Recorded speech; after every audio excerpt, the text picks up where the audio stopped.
back, Carpooling with Ben. The virtual editions continue, and I've had this young man. I shouldn't say young man. How old are you? I don't know, like 22? Oh, I'm 36. Good for you. 36, but, I like to do the 3 + 6 to get to my actual behavioral age. Well, you know what I mean? Well, I'm 3 - 6 in that case.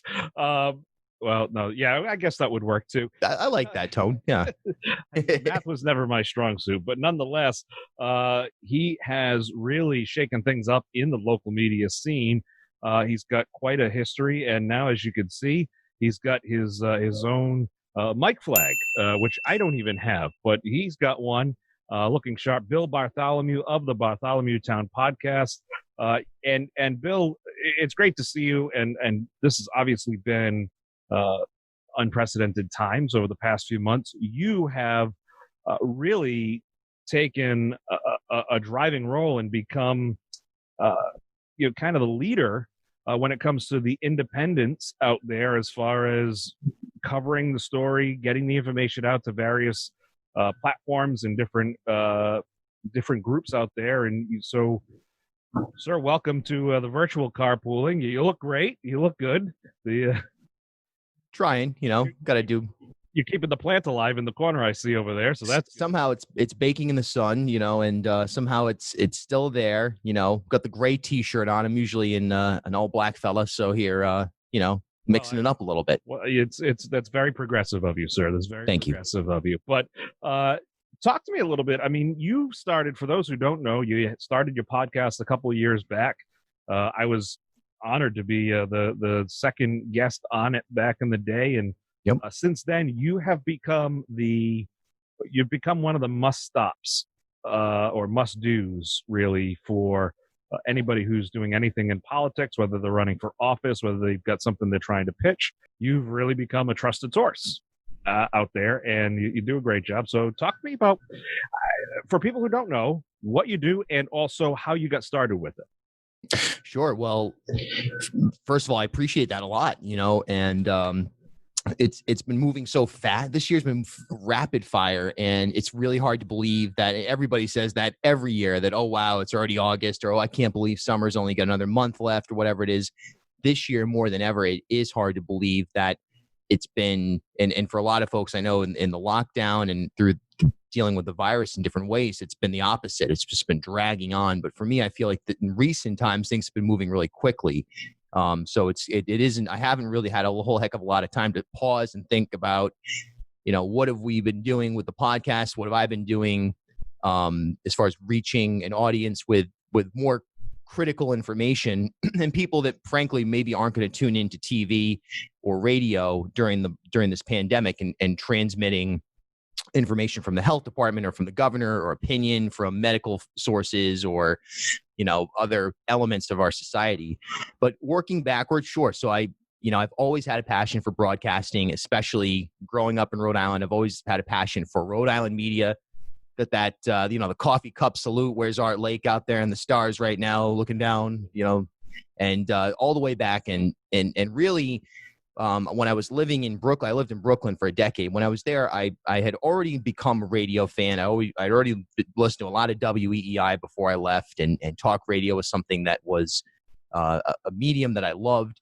But when I was in Brooklyn, started listening to WFAN, The Fan, tremendous radio station, really a live local talk station on sports in New York. Yeah. And it's planted something in my heart, if you will, that people love to listen to really well-produced content that has everything to do with what they care about on a local level. And got back to Rhode Island in 2016 with my band Silverteeth. We all moved up here, my wife and I, and started listening to WPRO. And I was like, wow, somebody's kind of doing that here in Rhode Island. I knew WPRO existed. I heard you on there, but I didn't really understand that how much Rhode Islanders love to hear live local content. And I felt like there was more room than just what WPRO was doing. Certainly Publix Radio was out there, but they were mostly kind of blasting the BBC and things like that. So that's why I started the podcast. I thought there was an opening. Sure enough, Lieutenant Governor Dan McKee was guest number 1. You were guest number 2. Next thing you know, most of the state officers are on there. Senator Whitehouse is on there. Most of the broadcasters in the market are on there. Jim Terracani's pulling into the parking lot, and I've got stars in my eyes. And now 2 plus years later, I think it has become something that a lot of people look forward to every Tuesday and Friday when that podcast comes out. And I feel like I have this complete responsibility to deliver, even if I'm super overwhelmed with other work that may be going on, or if it's too hot to get into the studio, whatever it is, I've got to deliver those podcasts in a high quality format every Tuesday and Friday. So that's the project. And it feels like it's a labor of love, and now at this point, it certainly feels like it's a responsibility that I have to get done every single week. You have had, as you mentioned, you've had most, if not all, the major officers on. You've had our national delegation here in Rhode Island. You have been, you found yourself this niche on covering all the various the various press conferences. Even before the whole COVID thing started, you were attending those more frequently and getting more into the news side of things, and not just the immediate stuff that happens today and affects for the next 24 hours.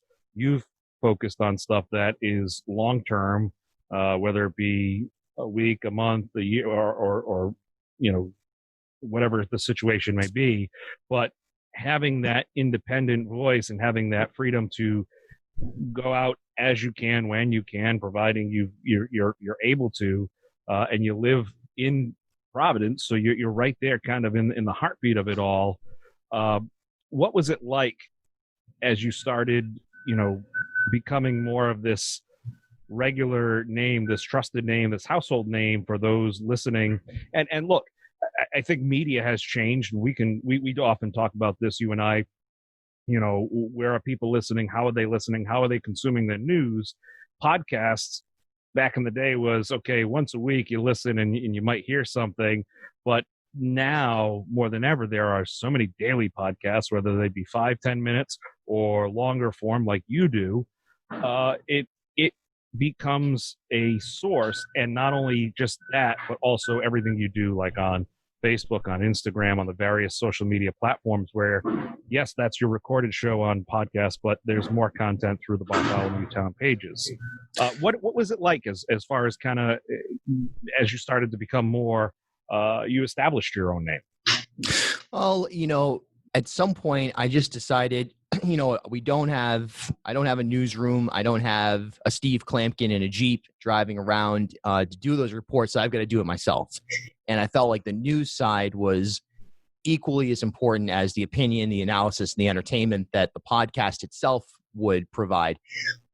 A while back, social media stuff was more like, hey, let me promote the next episode, or maybe put a cut or something. You and I would talk about this a lot. You would say, hey, maybe you should put a 30 or 60 second cut from an episode in on Instagram stories. And then that was really effective, I think, at advertising the show.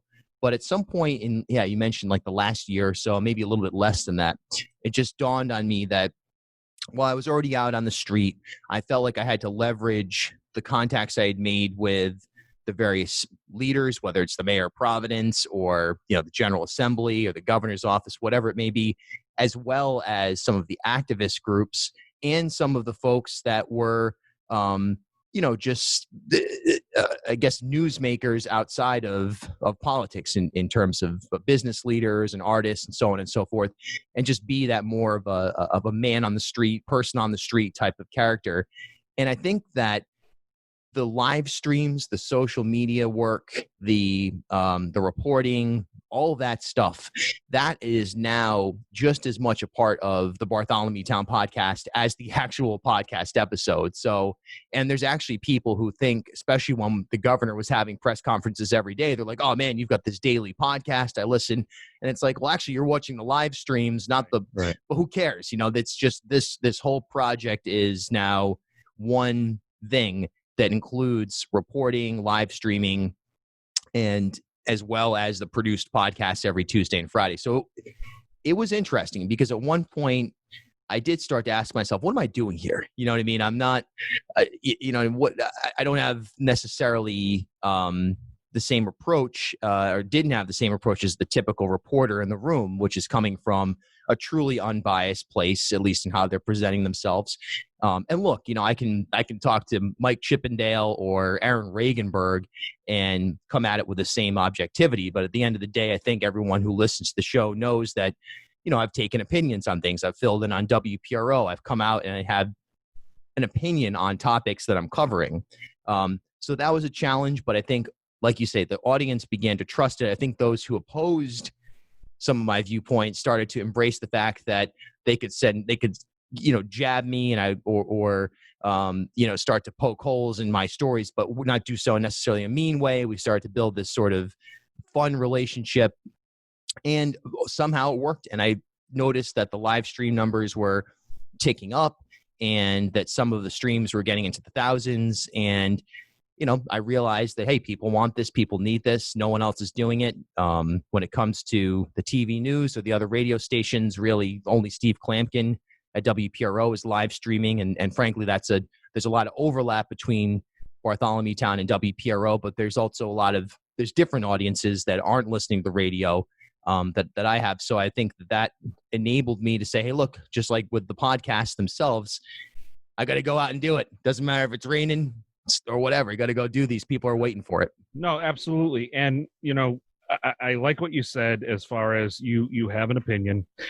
It is so hard nowadays. I mean, you go back to the Walter Cronkite days, you go back to all those, when you didn't necessarily know perhaps which way a reporter leaned, or which way somebody who was writing the story was leaning. But thanks to social media, you get a bit more inside look as to the personality. And there are some people who can't separate their opinion.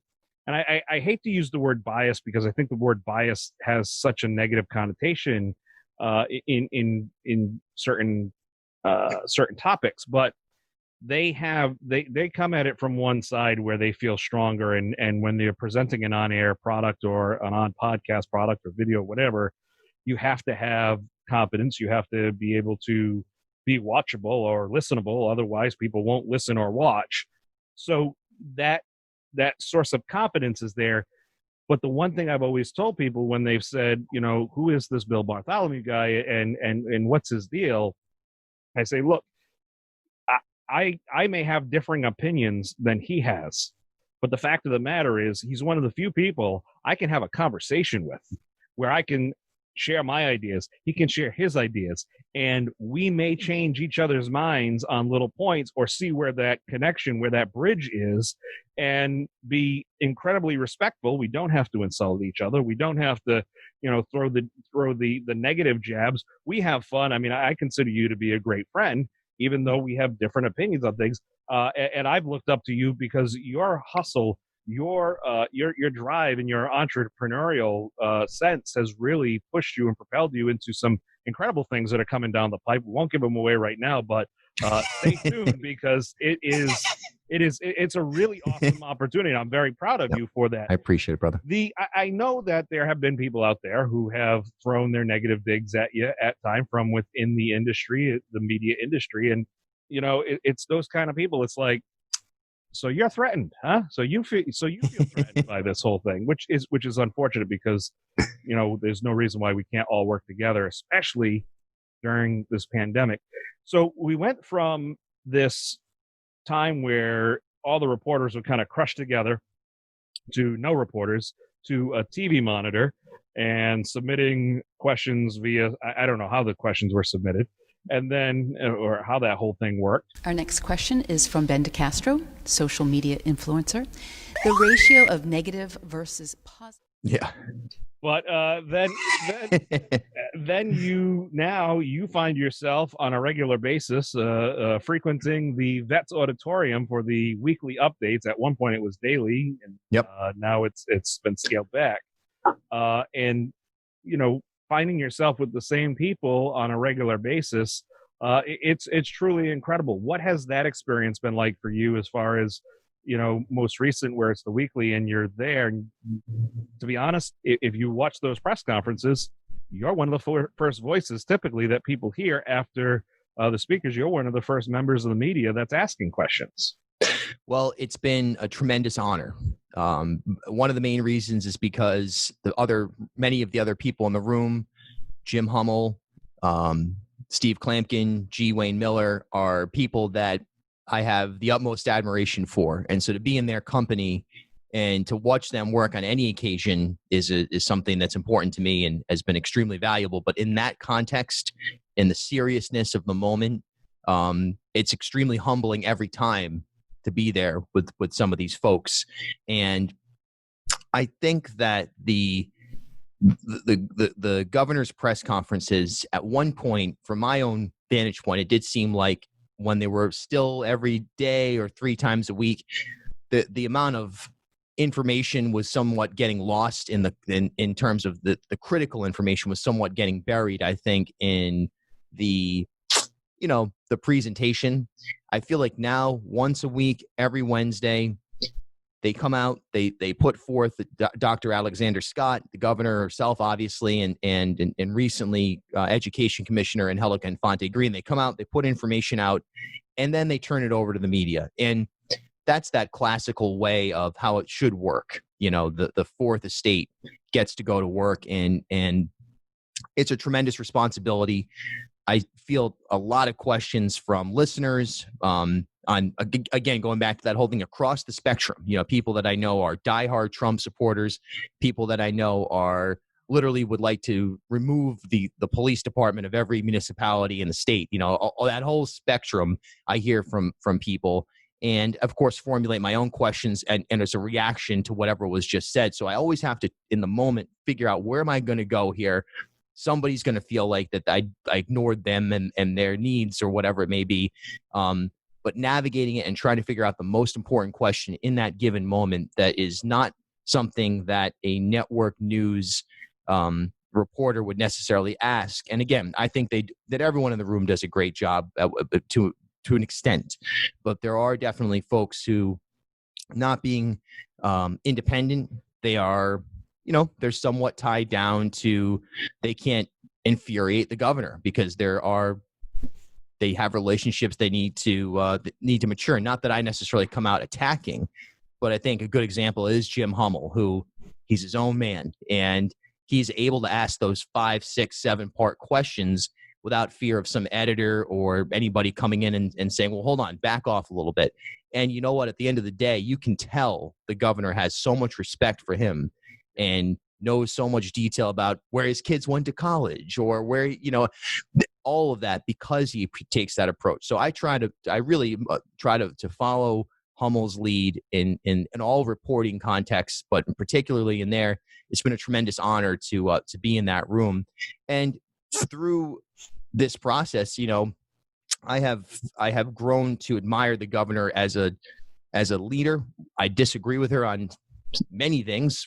I think everybody in the room does in one way or another. Everybody out there does in one way or another. But I do feel that she has control of at least the narrative, and it seems like a lot of times the situation. I do wish that they would be more right now, that they would be more forthcoming with what they don't know, if that makes any sense. Sure. Yeah. And I get that people want information and they want to follow something that say, look, this is what we know and go with this. I'm someone who I like to think about, someone once told me, for everything you can understand the YinYang Theory of it, there's something you can't. So if you want to know where life came from, well, that might be in that 50% where human brains, they can't wrap their heads around it. So move on from there and focus on the other half. Right. I think that would be helpful to take that approach with coronavirus, but maybe they will at some point as we keep moving. Well, the whole point, and something I've always noticed with you, is you've kept it very health-based, based on, everybody says science and data. You have been really, pushing for that. You've used and leveraged your own contacts in your own broadcasting world to help digest those things, break them down a bit, and the work and the studying. You do the homework, which is very commendable. And folks, if you're not following him, you should, because it's going to give you a different perspective, and one that maybe you don't agree with 100%, but that's okay. You're like everybody else because, everybody has their own opinions, and the ability to rise above that and to continue the conversation is key. You are also very connected with the music scene. Obviously, you're a musician. You have your band. You were having some incredible creative nights that you were streaming leading up to before everything shut down. You were performing out there. You've been constantly working on music. What is going on with you from a music perspective? Well, I just bought a new hat, inspired. I've always wanted like the right hat, you know what I mean? Yeah, and sure. It's always been kind of out of the budget. So I just ordered that. In fact, my wife, Gabriella, measured me to make sure we had everything right. So that may change everything, look out in one way or another. Very true. Yeah, music is a lot of people ask, well, what's it like, changing careers? And it's like, well, it's all one thing. I see what I'm doing is music. It's podcasts, it's live streams, it's radio, and by the way, it's now television as well. But it's music is still central. Songwriting, creating. Look, I'm not a virtuoso on guitar or anything like that. I've been playing for 20 years. I know that I'm not going to turn into Carlos Santana Jr., but writing songs, being creative is still something I do. I'm working on three projects right now. One is a solo record where I'm starting to play some piano, and it's got a really ambient sort of dark, soulful feel to the music. I've got a drum machine that I recently got that I'm using a lot of, and I'm singing into a harmonica microphone and getting all these cool sounds. So I've got that. Silverteeth, my band with Gabriella Hassi, we made a run from like 2013 through I'd say 17, where we were touring every weekend, Vermont, New York, going down to Brazil to play, whatever it was. We were on BRU and on Vice and this and that and the other. And after that run, we sort of took a recess to both, for me to kind of focus on the podcast. She went to school at RISD, Rhode Island School of Design. Yeah. And we're just now kind of getting back into the groove, talking more than anything. But we have plans to do some recording and see where it goes, what our next step is with that project. I also play drums in a group called Fave that's out of Newport, Rhode Island. And we rehearse every Wednesday. So Wednesdays I love because I go to the governor's press conference, then I go to the farmer's market, Mr. Hippie here, and then go down to Newport and play drums every Wednesday. So I am still extremely active in music. I've been offered many gigs. I have turned them all down. I don't see myself performing live until we've gotten to a next threshold. Again, that's at half of things you don't understand. Is it a vaccine? Is it a comfort level? Is it a treatment? I don't know. But I do know that for the shows that we do, there's no way I could do them with a plexiglass or a 14-foot wall between the crowd. It's all about the intimacy and the energy in the room. And I'd rather just continue to build live stream music stuff for the fall and the winter and keep writing songs and experimenting right now. But I'm still doing it. I haven't given up at all. And I got a new hat. There you go. Well, folks, you can learn more about Bartholomew Town, the podcast, the online presence, Silverteeth, the new hat, and this new project, which I'm so excited. More information will be coming soon about that. Stay tuned to his channels because it's really something special, and I'm very excited for you. I'm excited to see how this is going to kind of grow your reach and really just add to your skill set and grow professionally, because this is what you do. So folks, go follow him. You won't be disappointed. You'll have it's way to broaden your mind, if you will. So well, I appreciate it. And before we go, I just want to add a couple things. First of all, you're as you said, a great friend but professionally a tremendous inspiration. The way that you have, as I said before, I kind of do it all, and let it be. You're the one out there doing that, taking the lead on different mediums under the same brand. And really, you and Hummel in this state have been the ones who have done that. So I look up to you a tremendous amount.